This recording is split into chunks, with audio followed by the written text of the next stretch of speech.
చంద్రబాబును నడి రోడ్డుపై కాల్చి చంపినా తప్పులేదన్న వ్యాఖ్యల్ని వైసీపీ అధినేత జగన్ సమర్థించుకున్నారు. నంద్యాల నియోజకవర్గంలో రెండో రోజు విస్తృతంగా ప్రచారం నిర్వహించారు. దేవగుంట్లలో మరోసారి వివాదాస్పద వ్యాఖ్యలు చేశారు. ఏపీలో మోసపూరిత పాలన కొనసాగుతోందని, చంద్రబాబుని ఉరి తీసినా కూడా తప్పులేదన్నారు జగన్.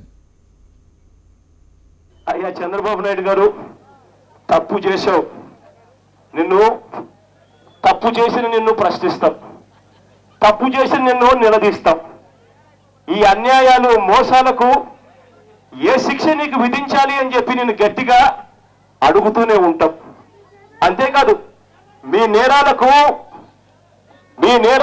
మీ మోసాలకు ఏ శిక్ష విధించినా కూడా అది తక్కువే అని చెబుతూనే ఉంటాం. అంతేకాదు ఇలాంటి మోసాలు ఇలాంటి అన్యాయాలు చేసే ఇటువంటి వ్యక్తిని ఉరి శిక్ష వేసినా కూడా తప్పు లేదు అని చెప్పి కూడా గట్టిగా అంటూనే ఉంటాం. ఇటు నిజామాబాద్ జిల్లా పోచం